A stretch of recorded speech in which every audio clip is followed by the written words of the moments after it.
I was thinking with all of the snow, it would be so lovely to take a video of the farm. And as I'm walking around, I'm realizing that we really have a lot of junk everywhere, and the snow doesn't really hide that.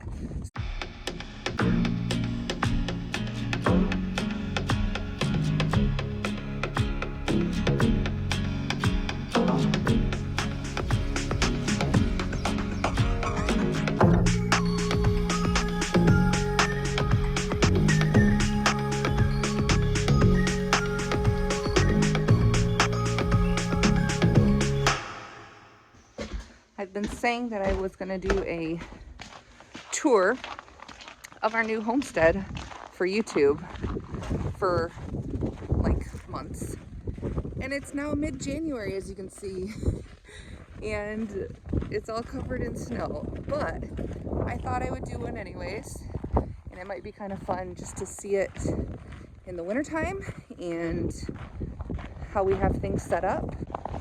I'm going out to milk, and I will give you a little bit of a tour. Of course, I got all the way to the barn and realized I forgot the compost bucket for the pigs. So now I have to walk back and get that so that they can not be screaming in the background while I'm filming because they're hungry. If you are just finding this video randomly on YouTube and you don't follow me on Instagram or know who I am, my name's Beth. My husband Tommy and I live on 5 acres with our 6 kids in mid-Michigan. Okay, compost bucket is acquired. We've been homesteading for 7, 8, 9-ish years in some capacity. This is our second property, and we moved here at the end of 2019. We raise most of our own meat. It's pretty rare that we buy meat, but we do barter for things that we don't raise yet, like beef. We do a lot of gardening, and although this is a very old farm, as you can tell by our house, it had not been a farm for a long time. And so we are just trying to bring that back to life and establish perennials and all that stuff. So I'm gonna throw food at pigs and cows so they're not yelling in the background like that. And then I'll give you a little bit of an overview of what our property is like. So right now we have 2 cows. We have our milk cow and her calf from last spring, who is a steer that we're raising for beef. We have 5 pigs, some that are going to be feeders and some of them that we will keep to potentially breed. And then we have 2 livestock guardian dogs, some barn cats, and a whole bunch of chickens. But that's about it for the wintertime. So like I mentioned, we have 5 acres, and it's kind of split into 2 different sections. So 2.5 acres or so is by the house and barn. So part of it's pasture and barnyard, part of it's just our yard and main garden. And then if you can see that tree line there after the house, there's a line of pine trees, and then there's actually an old orchard behind the garage.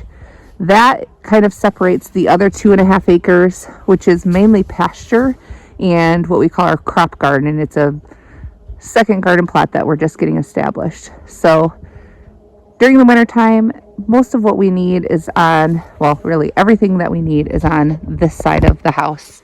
And here is our old barn that we are in the process of restoring. But basically what we have over here is there's a big U-shaped pasture. So this is what we call the front pasture.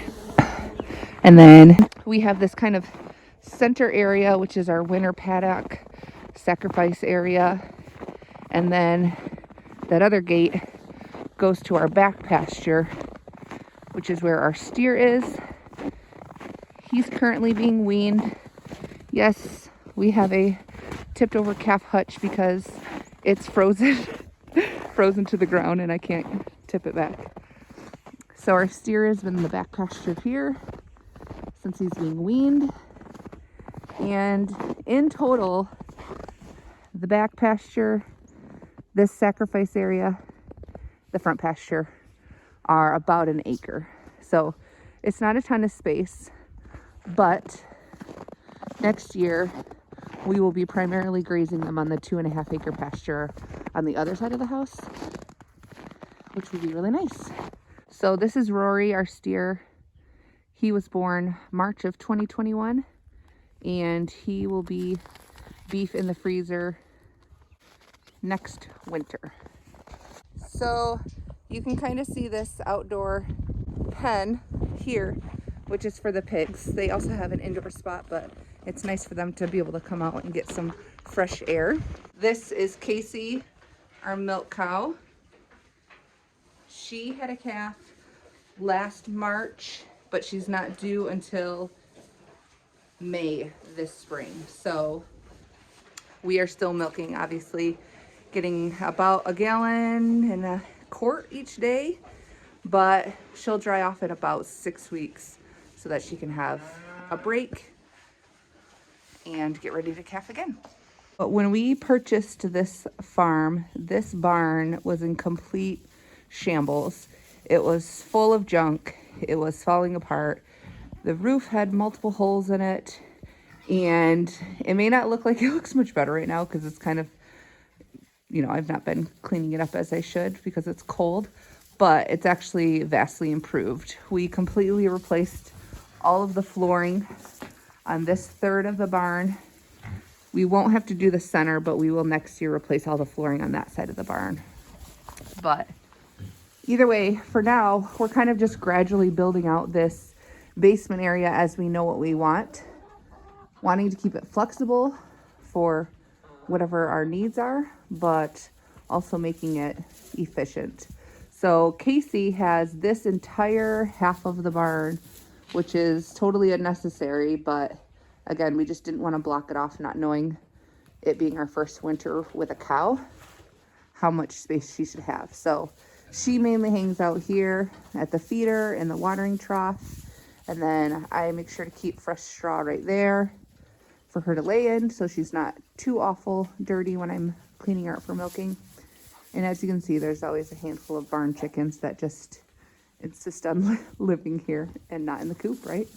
We have 5 Mangalitsa pigs. They are about 4 months old now, and they have a nice big area in here. The only real negative to our barn right now is that we don't have water to it, which means we have to haul hoses a couple times a week, but that'll be one thing that we add next year, hopefully. And then the rest of this area over here is just blocked off and feed storage mainly. This is my milking area, so Casey's head gate, and then this gate is just kind of block off from her going to the storage part of the barn.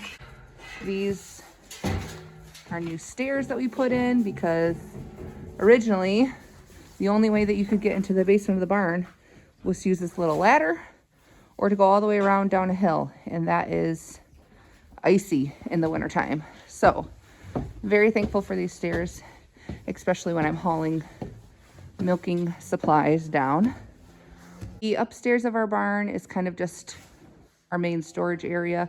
Right now, we do have a garage and one other outbuilding, but neither of those are really for storage of like supplies or toys or random stuff. So it's all in here.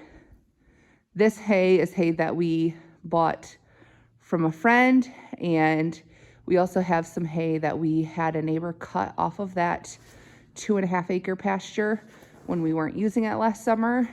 So it's so nice to have just a big pile of hay stashed so that we don't have to go out every few days and get some. But this is the inside of the barn. It's really big. Eventually, we'd love to add a hay loft. That way we're not using up the main floor to store hay.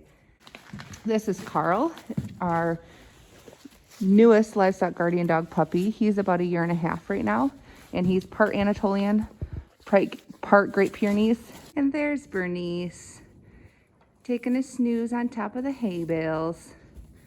She likes to be the queen of the hay bales. You can keep taking your nap. She's probably gonna get down now that I've spotted her. So here's a view out the back of the barn. You can kind of see the back pasture. It's kind of L-shaped. And now we'll go over to the chicken coop. So this setup here is our pig processing area that we just set up this fall. It's got a hoist and a rail that it can slide back and forth on for scalding and scraping. And then that is our chicken coop that we use in the summertime, a portable chickshaw. And then this building is just an original one-stall garage to our property, and we're about halfway done converting it into a chicken coop. When we first moved here, there was a coop that was built into the barn, kind of where the stairs were. We used it for 2 years just because it was here, but it's really not ideal to have a wood floor where you're going to be doing deep litter, which is what we do with our chickens. So it's very rotted out. We've replaced some of it and we'll have to replace the rest of it. We finally tore that out and started building out this building to be our winter chicken coop. We did it at the end of fall, so we didn't completely finish it, but we got it to be good enough so that it's usable.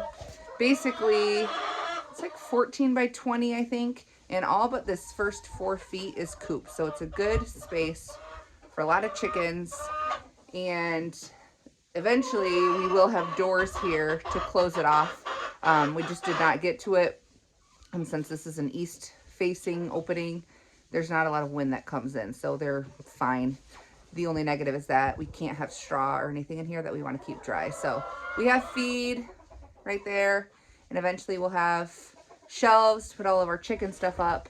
But for now, I'm happy to have them out of the barn. And of course, there's always one that misses the nesting box. There's about, I don't even know, 30 or 40 chickens in here. We use heated waters for everybody, but they've got plenty of space. And they do have a run outside, which of course they rarely go into, but much happier with the setup for them this year versus in the barn, which was smaller and there wasn't very much light. So this is a good fit. Do you want my egg? Sit. Sit. Lay down. Lay down. Good boy. There you go. It's funny because I was thinking with all of the snow, it would be so lovely to take a video of the farm. And as I'm walking around, I'm realizing that we really have a lot of junk everywhere, and the snow doesn't really hide that. So hopefully that's relatable for you, or you can just not pass too much judgment on us for that. This is our wood storage area. It's what was here. It's not ideal because it's completely open to the elements on the south side, but we do heat or supplement our heat with wood by having a wood stove in our main area. We actually have 2 furnaces. One of them we don't turn on, and the other one we keep very low, like 50 to 60 degrees. So wood's super important to us. I love wood heat, and we do eventually hope to upgrade our wood stove and maybe do some type of whole house system.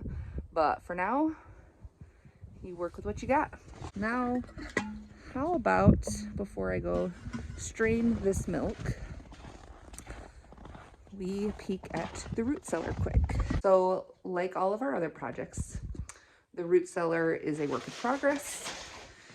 It is something that, there was kind of a root cellar here, but it was really gross and it wasn't usable. So we have been redoing it to make it bigger and cleaner, and it's so much storage. I love it. So here it is. We've got all these shelves full of goods from our garden and meat. So I'm not going to do a formal tour, but what's a homestead tour without a little peek at the root cellar? I hope you guys enjoyed. I'm going to go strain this milk, get ready for dinner, And maybe we'll do another tour come spring when you can see everything.